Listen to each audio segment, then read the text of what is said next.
Hey guys, what is up? It's Jessica and welcome back to the channel. I am sweltering hot right now. My windows are all closed, my fans and the AC are turned off because to help the audio. So hopefully you can hear me well or else I'll be doing this for nothing. But a while ago I filmed a oven baked clay video, but I never ended up uploading it because I don't know, my creations were not that good. So today I decided I will be trying again, redoing this video, trying to make something a little better than what I did last time. I'm going to show you some of my previous creations. In this little pencil pouch I have all my failures and random items. So, one item that I created, this is atrocious. It is a unicorn horn that I wanted to put as a pencil topper, so I fitted it around a pencil. Doesn't fit that well, and it just looks ugly. I gave up painting this one because it just looked ugly. Next we have an octopus. So this is really textured. You can see my fingerprints all over it in the toothpick marks, which is not good. We don't want that. We also have a random nature play button that is super chunky on the back, and again not painted well. We have another failed pencil topper. It was supposed to be a pretty, lollipop theme, but didn't work out very well. The shape, do you see that thing? It's not even a perfect circle. Yeah, it's not very good. And then I think this is the last one. I don't know what I was going to do with this, but I colored some dye. I colored some clay. This one was overbaked. It's very, the texture is very crackly. You know what I'm talking about? So my hopes today are that I can make another one of these octopuses, but a lot neater and prettier. For materials, I have my clay, obviously. I have this knife that I found at Target. This will help me get, a nice, precise cut, a nice tip. And I don't have toothpicks this time, so I think this will help me out. I have parchment paper. I'm going to line the bottom of my table, not bottom of my table. I'm going to line my table with this so I don't ruin my tabletop. I have some foil. This is for bulking out, which it mentions on this. I don't really know how to do this, so hopefully I don't fail once again because I failed before. And yeah, let's do this. I am going to be watching some Macaron. I'm not really sure how to say her name, I'm so sorry, but they are really talented clay workers, clay creators. So I'm gonna watch some of their videos and figure this out.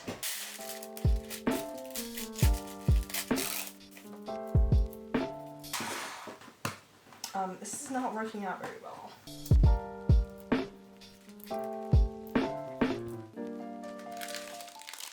So, just gonna break off a little piece like that. And Nimsy already has her stuff colored. This is red, green, and then the white we'll add later. Also, I am trying to make a mini watermelon. I do have some watercolors, so I'm gonna look at her video and try to match the colors perfectly. I think the binding stuff and the pigment mix separate sometimes, so we just have to squish it around. So we're just gonna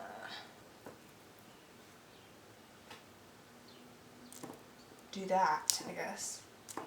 Oh yeah, this part is definitely oily, so I'm gonna have to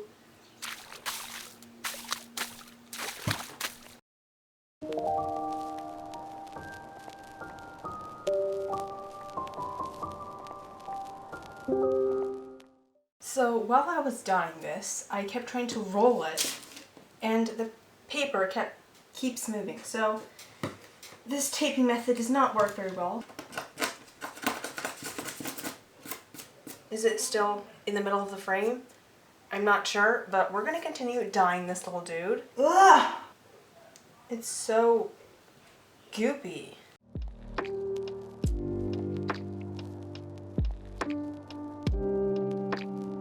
Then for the red clay, I did the same thing. It kind of looks like there's really bright red blood spreading all over my hands.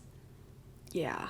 Also, I'm so sorry if you can hear my family in the background. My family is quite a loud family. We talk really loud. My siblings are also really loud.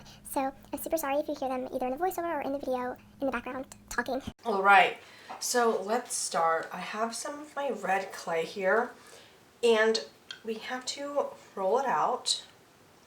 and flatten it. Oh, this is moving again. I guess tape does not want to stick to parchment paper. Alright, so we have to do that and then gently flatten it. I want to flatten it with something that doesn't have my palm on it.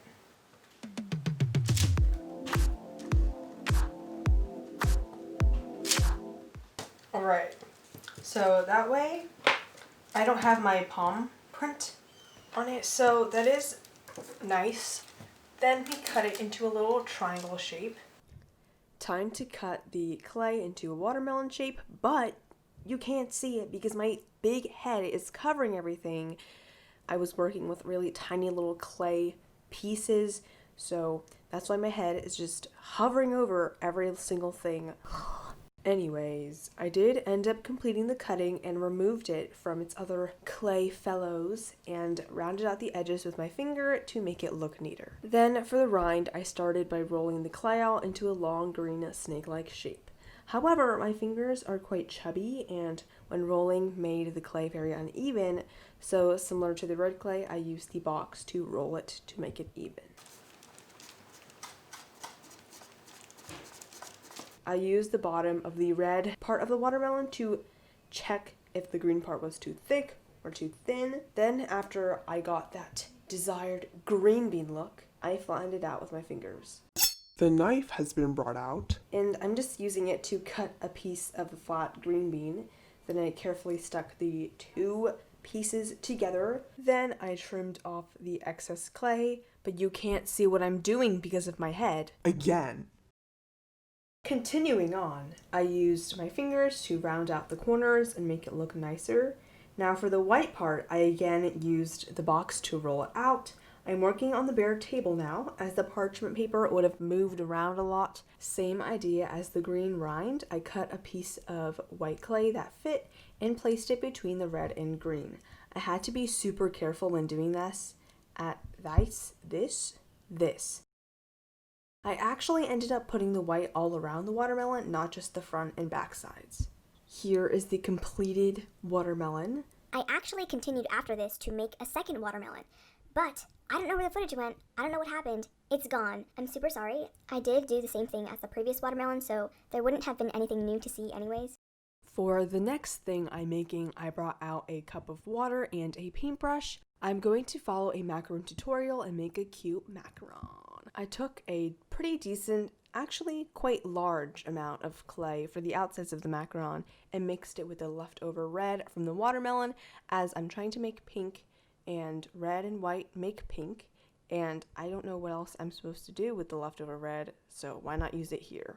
I then rolled the clay into a ball and used the water to make it as smooth and round as possible. Then I took my knife and Carefully cut the ball in half. It's creeping in. I placed the two pieces next to each other and started flattening them out with my fingers and shaping them to look as similar as possible to a real macaron. The water came in handy again to smooth out the cracks on the flat side. Next up, the texture. So macarons have this kind of bumpy, almost frilly-like texture at the bottom, and I wanted to replicate that. I started out with my small knife to separate where the texture was going to be. Then I started to kind of smear the clay around, poking and picking at it.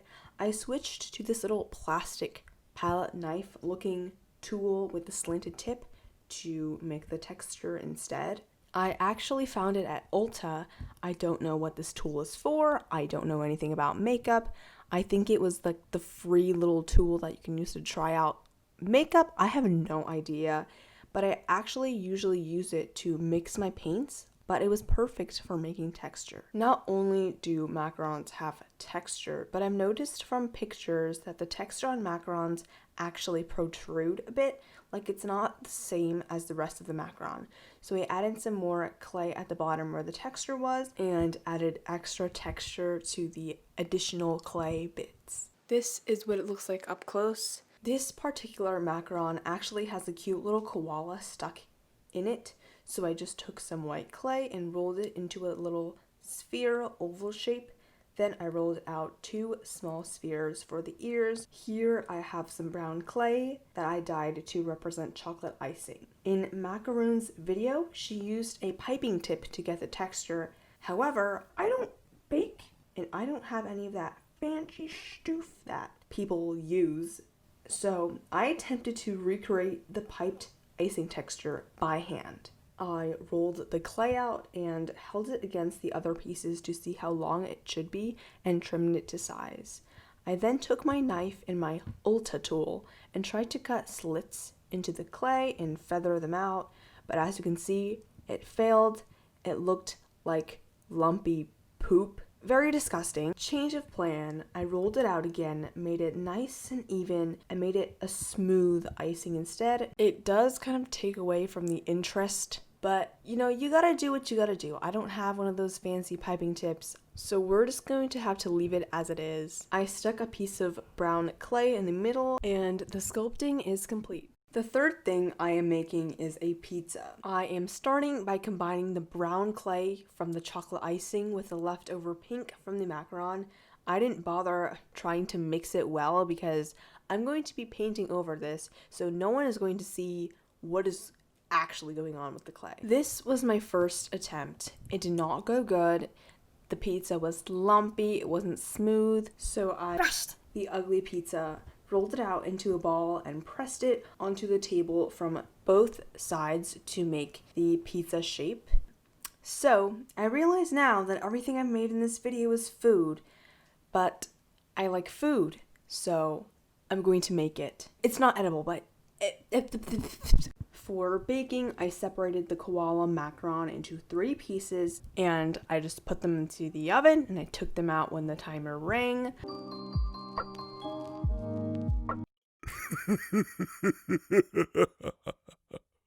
I messed up one of the watermelons because I always thought that it would harden immediately after coming out of the oven, but you do have to wait for it to cool down to harden. I didn't know that until I read the instructions properly, but before reading the instructions, I actually stabbed the watermelon to check if it was hard, and it wasn't hard, so I made a little hole or dent in it. So I have all of my baked items here, and I'm going to use this sandpaper block, and I'm going to sand all these down. I don't think you can see them that well, but when you rub it, sand it down, I just did it like flat across like that, and you can see how bumpy the surface is of all of these. So I'm gonna go through and fix all of them, smooth out the surfaces, and yeah, let's do this. Now I'm just sanding everything down, quite self-explanatory. I'm making sure that all the flat areas are actually flat and smooth and getting rid of cracks and rough parts. This actually took so long, like a few hours to get everything sanded well, but with editing, looks like a few minutes.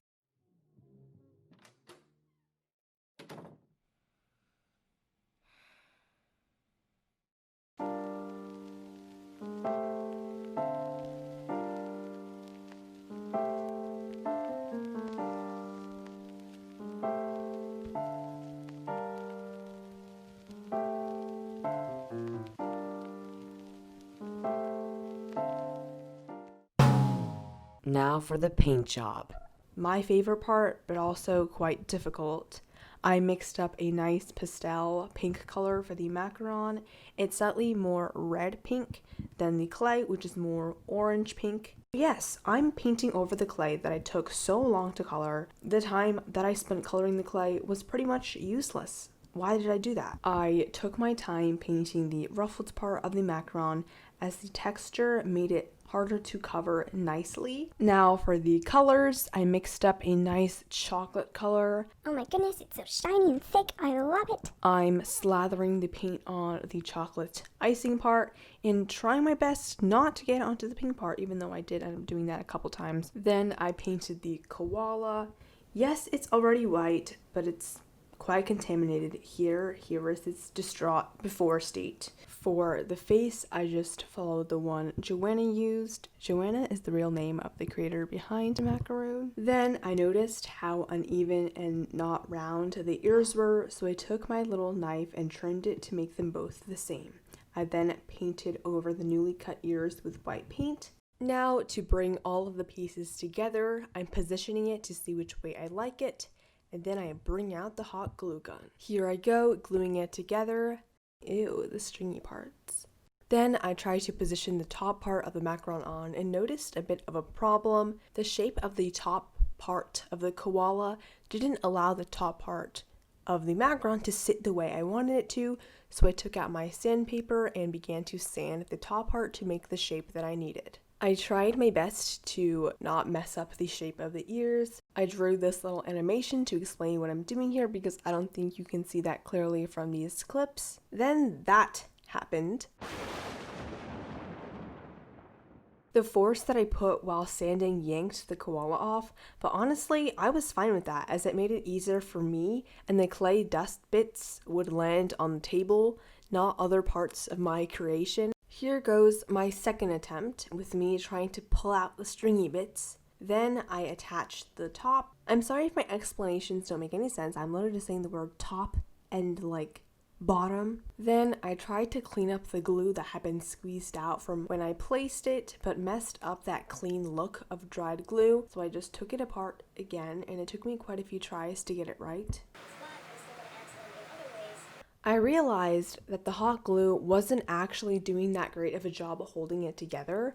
I mean, that is good because I messed up quite a few times, but not for the final product. I don't own any fancy glue like E6000, so I just used a lot of hot glue after I got it right to reinforce it. I should honestly get some E6000 or something since I do craft a decent amount, but hey, hot glue does the job. Now I've finally got it in a position I like, and the macaron is complete. Next, the watermelons. I hadn't planned on painting them, but then I remembered I had stabbed them with my pencil, and thick paint could probably cover the holes. Yes, it would.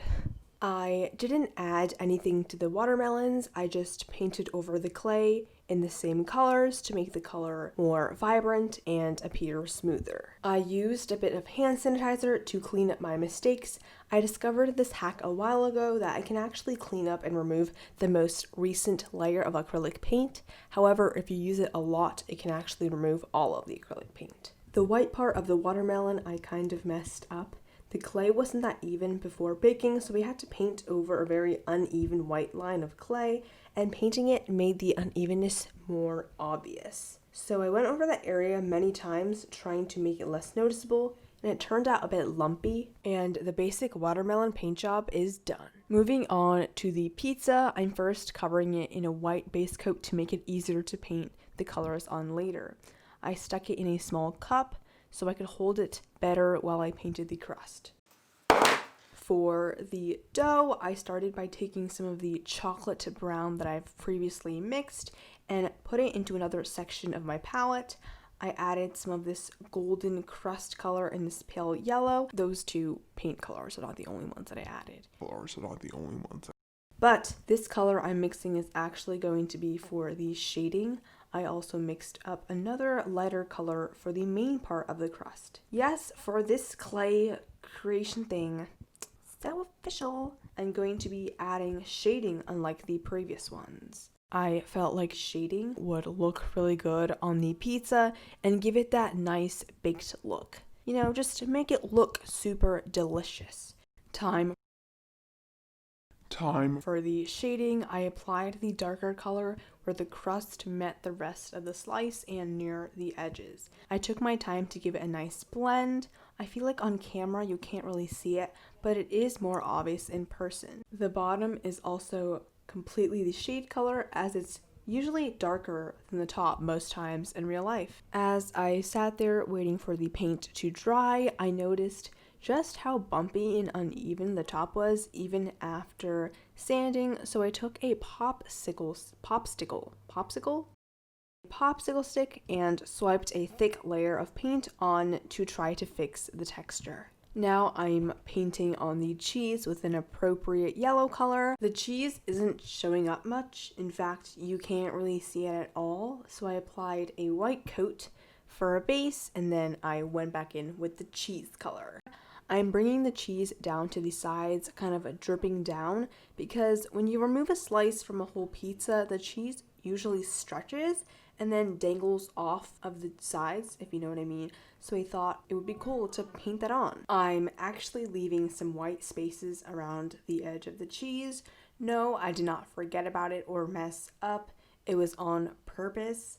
I will explain it later, but before that, I also added some shading to the cheese to give it that nice, melty, baked look. That nice darker shade on pizza just makes it look more appetizing.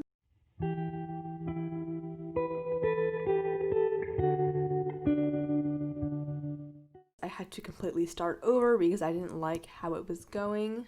It took me a while to blend, but a good blend takes work. Just like everything else in this world. Life lesson there, yay. Now for the white spaces. Fun fact about me, I don't like pizza that doesn't have a good amount of tomato sauce. Pizza that doesn't have a good amount of tomato sauce is not good pizza in my book. I wanted this pizza to be a good pizza, in my opinion, so I'm going to paint some sauce kind of sneaking out from under the cheese. Then for the pepperoni, my personal favorite pizza topping. So I'm just painting small red circles to represent the pepperoni. I'm also adding some pepperoni pieces that are cut in half, like half pepperoni pieces for some variety, especially on the edges. You know, like when sometimes the pepperoni is placed between two slices. So when you take one slice, the pepperoni splits in half. So you only get one side of the pepperoni. That's what I was trying to go for. I also added some shading to the pepperoni. You can't really see it on camera, but it gives it a bit more dimension. I added some highlights to the crust because I thought it looked a bit too dark compared to the bright cheese and pepperoni, and it's finished. Well, not completely because I still have to seal them. I'm just using some matte Mod Podge to make them nice and shiny, and so the paint will stay. I switched between both my paintbrush and my sponge brush. Also, different angle because why not? You can see more clearly, I think, from this angle of what I'm doing. I did 2 to 3 coats of Mod Podge to really seal it well and to get it nice and glossy.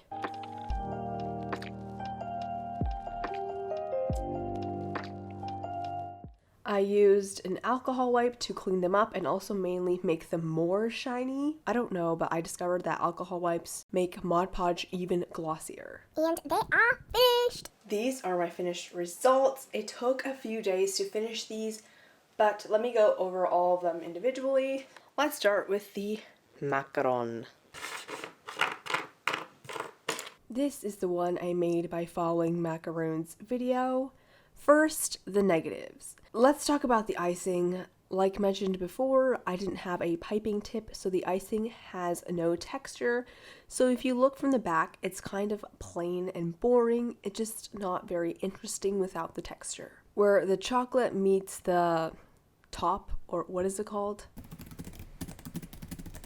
It's called the shell. Interesting. So where the chocolate meets the shell, it is a bit messy, but when looking at it from far away, you can't really notice it. When you look at it from the side, there is a hole, like you can see through it. Honestly, if you just ignored the back half, the front is super cute. I really like the colors and that cute little koala face. It's super adorable. The texture of the macaron is a bit wonky. Some places look really nice and other places it looks violently chewed up. It's not bad for my first time, I would say, or like an amateur doing this, but there are places where I could definitely improve. But overall, I kind of love it. It's really cute, and I will only really see the front. It's actually currently displayed on my desk. The Mod Podge really pulled it together and makes it so much smoother and finished. Next, the watermelons.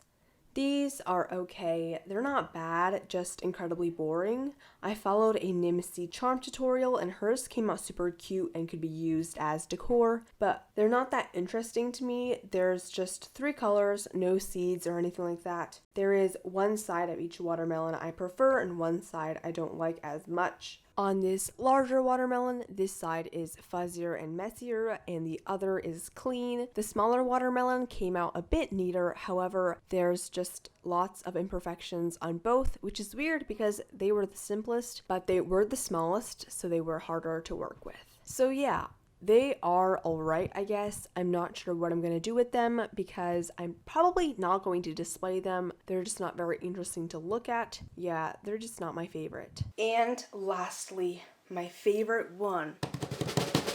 The pizza! This one I just love. It's so cute. Pepperoni pizza is one of my favorite things to eat, so looking at it just makes me happy. And sometimes a little hungry. I really like the shading, and the bottom actually has some texture left over, just like an actual pizza slice. This wasn't intentional, but I like it. Everything about this I just really like. The dripping cheese and sauce I like more than I anticipated. I don't really have any regrets about this one, only that I wish the crust was just a little lighter, but that's it. When I started making this, I didn't have much expectations. I wasn't following a tutorial and was just using leftover clay, but it's now my favorite and I will also be displaying this one. So out of all three, I really love this one so much, and again, I've said this over and over again already, but it is my favorite. Here are all of my creations made in today's video together, all here. I hope you guys enjoyed this video of an amateur beginner attempting to make something out of clay, and I'll see y'all soon. Bye!